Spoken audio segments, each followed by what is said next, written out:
Ihr Leben war wie ein Lichtblitz. Hell, aber kurz. Isabella genoss das Leben, liebte und träumte, als wüsste sie, dass die Zeit knapp war. Das Schicksal erwies sich als grausam, indem es die Lebensgeschichte dieser liebenswerten jungen Frau an ihrem schönsten Punkt beendete und nur ein paar Fragen zurückließ. Warum? Wofür? Isabella Tallers wurde am 8. Juni 1999 in Colorado geboren. Ihr Vater Joshua und ihre Mutter Anna ließen sich scheiden, als Bella und ihre jüngere Schwester Lucia noch ganz klein waren. Es stellte sich heraus, dass Joshua überhaupt nicht bereit für die Vaterschaft war. Anna begann, ihre Töchter alleine großzuziehen, während sie gleichzeitig arbeitete und sich um den Haushalt kümmerte. Es dauerte 10 Jahre, bis Joshua sich endlich bereit für familiäre Verpflichtungen fühlte. Anna gab ihm trotz der vergangenen Verletzungen eine zweite Chance. Sie kamen wieder zusammen. Diese Verbindung hielt jedoch nur 5 Jahre und endete schließlich mit einer endgültigen Trennung. Später begann Anna ein neues Leben mit einem anderen Mann, von dem sie einen Sohn bekam. Für Isabella und Lucia wurden die ständigen Streitereien und Versöhnungen ihrer Eltern zu einem gewohnten Teil ihres Lebens. Dennoch behielten die jungen Frauen ein herzliches Verhältnis sowohl zu ihrer Mutter als auch zu ihrem Vater. Bella war sehr gutherzig und vertrauensvoll. Sie studierte Buchhaltung an der Universität von Denver, aber nachts zeichnete sie in ihren Notizbüchern Entwürfe für Kleider. Sie träumte davon, Modedesignerin zu werden. Ihr Nebenjob als Model für lokale Marken wurde zu ihrer heimlichen Flucht in die Welt der Schönheit, während ihre jüngere Schwester Lucia bewusst den pragmatischen Weg einer Kriminalistin einschlug. Aufgrund der schwierigen Beziehung zwischen ihrer Mutter und ihrem Vater mieden beide Schwestern unbewusst ernsthafte Beziehungen. Mit 20 Jahren war Bella überzeugt, dass Liebe nur ein schöner Mythos sei. Aber genau an diesem Tag, als sie bei einem weiteren Fotoshooting einem jungen Mann namens Darian Simon begegnete, änderte sich ihre Meinung. Darian war 5 Jahre älter als Bella. Er arbeitete als Fotograf, besaß ein Studio und hatte sogar seine eigene Bekleidungsmarke namens Be a Good Person. Darian und Bella hatten viel gemeinsam, die Liebe zur Mode, zur Schönheit und zur Fotografie. Auch er wuchs in einer unvollständigen Familie auf und glaubte nicht an die Liebe. Sie kamen sich sofort näher und begannen sich zu treffen, hielten ihre Beziehung jedoch zunächst geheim. Nur Lucia wusste, dass Bella verliebt war, und als ihre Mutter davon erfuhr, begann sie sich sofort Sorgen um ihre älteste Tochter zu machen. Sie wollte nicht, dass Bella ihre Fehler wiederholte. Sie wollte nicht, dass Bella zu früh heiratete und es später bereute. Die Mutter beobachtete ihre Tochter, während die Gefühle von Darian und Isabella immer stärker wurden. Bald hörten sie auf, ihre Beziehung zu verheimlichen. Im April 2020 kam es zu einem ernsthaften Konflikt zwischen der Mutter und Bella. Aus einer emotionalen Reaktion heraus packte die junge Frau ihre Sachen und zog zu Darian in seine neue Wohnung. Dieser übereilte Schritt wurde später für die Mutter zu einer Quelle endloser Gewissensbisse. Sie war überzeugt, dass die Tragödie hätte vermieden werden können, wenn Bella zu Hause geblieben wäre. Mit der Zeit verbesserte sich das Verhältnis zwischen Mutter und Tochter. Sie versöhnten sich. So konnte die Familie gleich 2 wichtige Ereignisse gemeinsam feiern: Bellas 21. und Lucias 19. Geburtstag. Ihre Geburtstage lagen nur wenige Tage auseinander. Am 7. Juni 2020 fand auf dem Dach eines renommierten Restaurants eine rauschende Feier statt. Die Mutter hatte alles bis ins kleinste Detail organisiert, um diesen Tag zu etwas Besonderem zu machen. Die Schwestern strahlten vor Glück, als sie für Familienfotos posierten. Diese Aufnahmen, die ihre unbeschwerten Lächeln festhielten, würden später zu unschätzbaren Erinnerungen werden. Die Torte, die Anna für die Feier bestellt hatte, war so schön, dass niemand es wagte, sie in Stücke zu schneiden. Bella nahm den Kuchen mit nach Hause und schickte ihrer Mutter am nächsten Morgen ein Foto, auf dem sie ein Stück Kuchen zum Frühstück aß. Und schon 2 Tage später ereignete sich eine schreckliche Tragödie. Der 10. Juni 2020 war ein ganz normaler Tag. Darian und Bella wachten spät auf. Am Nachmittag wollte die junge Frau sich mit ihrer Mutter treffen, um endlich ihr lang ersehntes Geburtstagsgeschenk von ihr zu bekommen. Darian hatte vor, am Abend einen Freund zu sich einzuladen, um gemeinsam Computerspiele zu spielen. Der Junge bemerkte, dass es seinem geliebten Hund, einem Pitbull-Mischling, nicht gut ging. Der Hund wirkte träge und traurig. Um 11:30 Uhr gingen Darian und Bella mit dem Hund spazieren. Bella hielt die Leine, während Darian die Hundekotbeutel trug. Das Paar machte sich auf den Weg zu einem benachbarten Gebäude im Stadtzentrum, in der Hoffnung, dass die frische Luft dem Tier guttun und ihm helfen würde, wieder munter zu werden. Als sie die Bank erreichten, setzte sich Darian hin. Bella blieb mit dem Hund stehen. Sie unterhielten sich ruhig miteinander und versuchten gleichzeitig, den Hund dazu zu bewegen, sein Geschäft in den Büschen zu verrichten. Plötzlich ertönte ein aggressiver Schrei aus einem dunklen Fenster des Nachbargebäudes. »Hey, willst du hier deinen Hund dressieren oder ihn anschreien?« Darian spannte sich an. Er spähte in das dunkle Fenster, konnte aber das Gesicht des Fremden nicht erkennen. Beunruhigende Gedanken schossen ihm durch den Kopf. Wer ist dieser Mann? Warum ist er so feindselig? Darian bemühte sich, ruhig zu bleiben und antwortete, »Mein Hund ist gut erzogen. Er ist schon seit 4 Jahren bei mir.« Er stand von der Bank auf, ging zu Bella und nahm die Leine, um an einen anderen Ort zu gehen. In diesem Moment fiel sein Blick auf eine Bewegung im Fenster und er sah einen Gewehrlauf, der direkt auf sie gerichtet war. »Zielen Sie auf mich?« fragte Darian noch.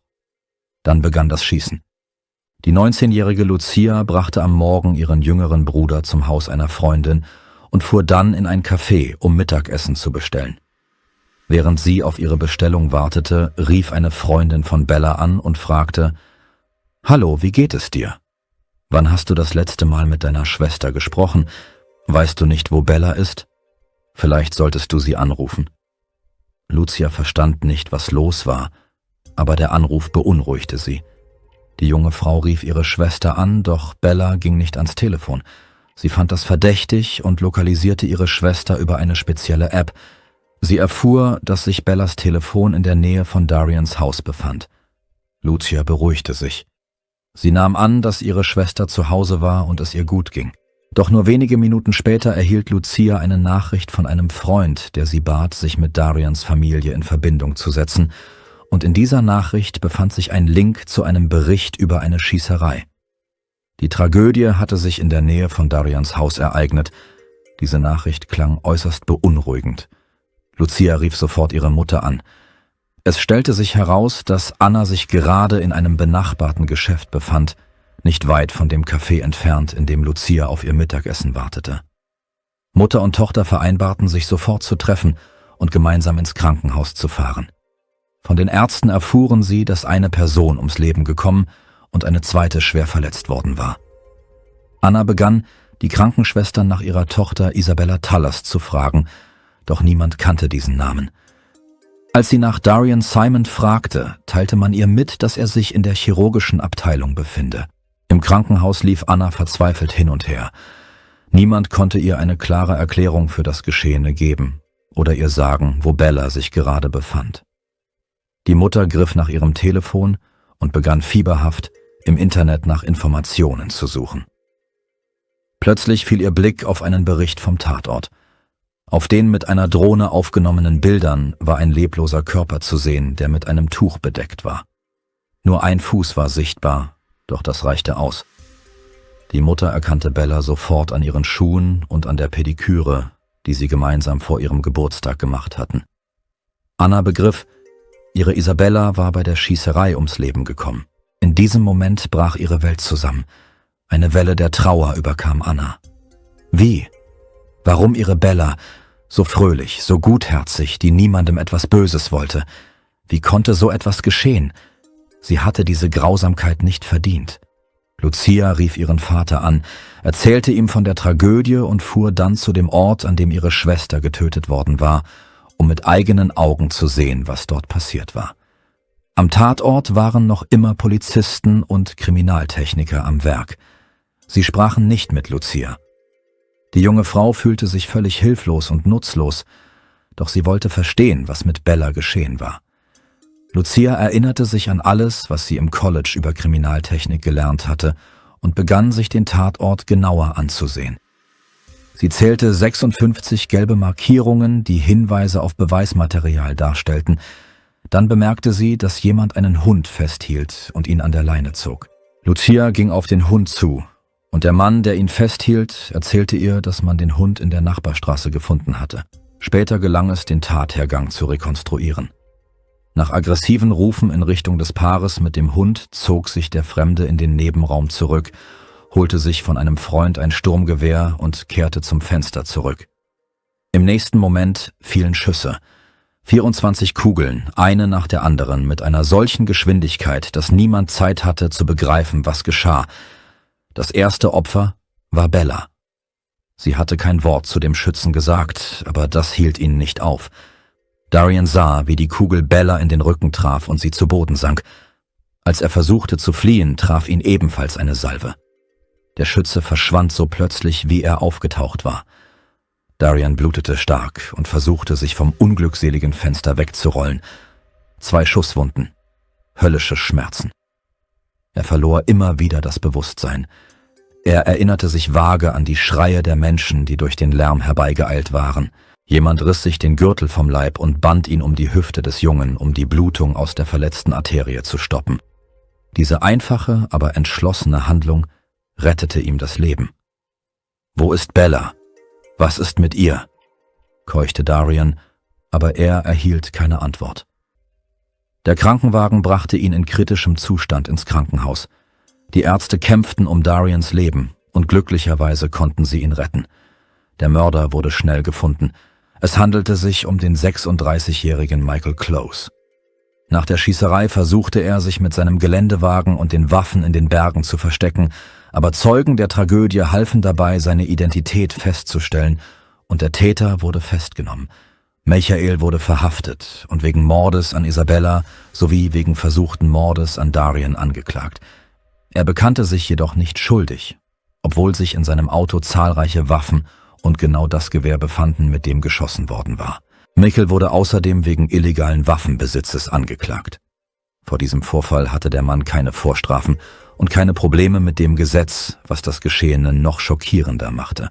Wie sich herausstellte, hatte es am Tag vor der Tragödie einen schweren Konflikt zwischen Michael und seiner Freundin gegeben. Nach ihren Angaben litt Michael seit langem unter Depressionen und psychischen Störungen und konsumierte illegale Substanzen, was seinen Zustand zusätzlich verschlimmerte. Nach der Schießerei kontaktierte Michael seine Freundin und gestand ihr seine Tat. Er erzählte, dass er 2 Menschen erschossen habe, und in seiner Stimme klang Reue mit. Seine Freundin flehte ihn an, sich den Behörden zu stellen, doch er lehnte dies ab, da er sich in einem Zustand extremer emotionaler Instabilität befand. Besorgt über Michaels Verhalten rief seine Freundin sofort die Polizei an und teilte ihnen mit, wo er sich befand, in der Hoffnung, eine weitere Tragödie zu verhindern. Michaels Freund, ein Polizist namens Dan, erzählte den Ermittlern, dass er nach der Schießerei eine Nachricht von ihm erhalten habe. Michael beklagte sich darin, dass er sich über ein Paar mit einem Hund geärgert habe und mit einem AK-47 Sturmgewehr, das er aus Dans Zimmer mitgenommen hatte, zu schießen begonnen habe. Die Familien von Darian und Bella reichten eine Zivilklage gegen den Polizisten Dan ein und warfen ihm Fahrlässigkeit vor. Dan musste sogar kurzfristig aus dem Polizeidienst von Denver ausscheiden. Später untersuchte ein Vertreter der Polizeibehörde den Fall und kam zu dem Schluss, dass Dan keine offensichtlichen Verstöße gegen die Vorschriften begangen hatte. Er konnte nicht wissen, dass Michael an diesem Tag in sein Zimmer stürmen und die Waffe an sich nehmen würde. Die gegen ihn eingereichte Zivilklage wurde von der Versicherungsgesellschaft beigelegt, die den betroffenen Familien $500.000 zahlte. Joshua Tallas, der Vater der verstorbenen Isabella, empfand ein Gefühl wilder Ungerechtigkeit. Besonders empörte ihn das Verhalten des Polizisten Dan, eines Freundes von Michael, der nicht das geringste Bedauern darüber zeigte, dass er dem Mörder so leicht Zugang zu einer Waffe ermöglicht hatte. Am meisten empörte Joshua jedoch etwas anderes: die Tatsache, dass Dan als Waffenbesitzer nicht einmal für die unsachgemäße Aufbewahrung seiner Waffe zur Verantwortung gezogen wurde. In seinen quälenden Überlegungen kam Joshua immer wieder auf den möglicherweise rassistischen Hintergrund des Verbrechens zurück. Seine Tochter Bella und ihr Freund Darian waren gemischt rassig. Hatte Michael wirklich nur wegen des Hundes auf das Paar geschossen? Oder gab es doch ein anderes Motiv? Die Familie erhielt keine Antworten auf diese Fragen, weder vom Täter noch von den Ermittlern.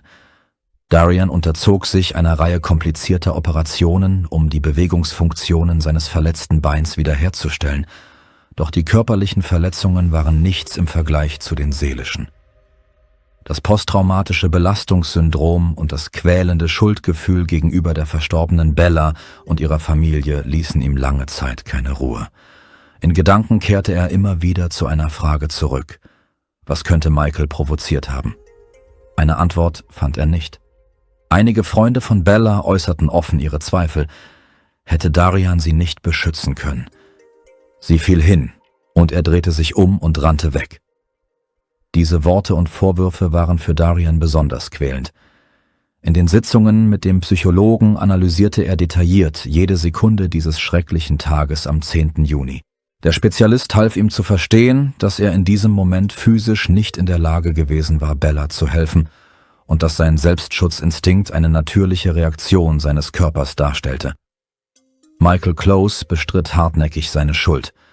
Sein Anwalt baute die Verteidigung auf der Behauptung der Unzurechnungsfähigkeit auf.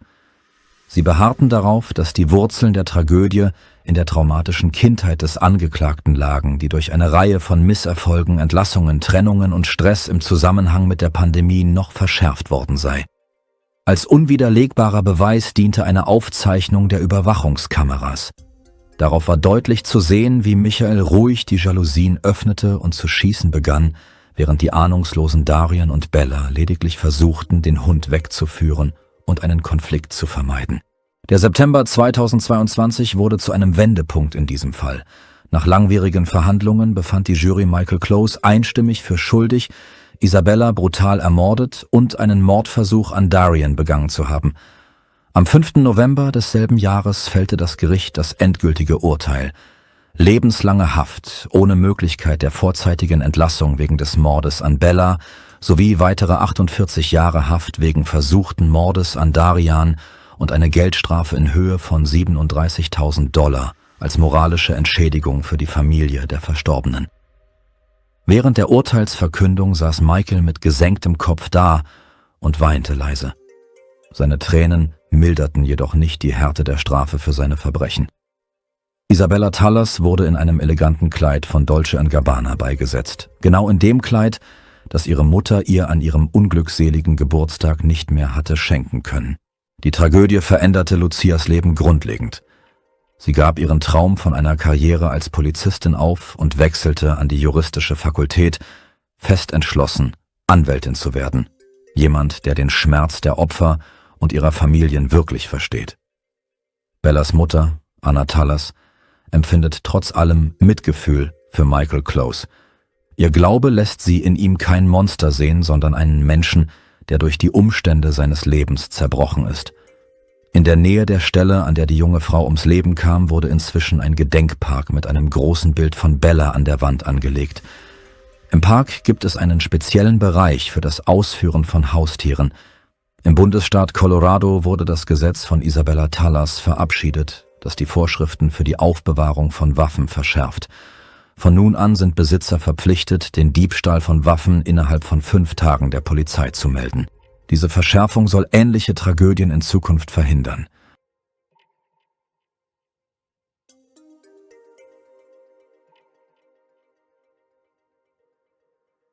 Danke fürs Zuschauen und passen Sie auf sich auf.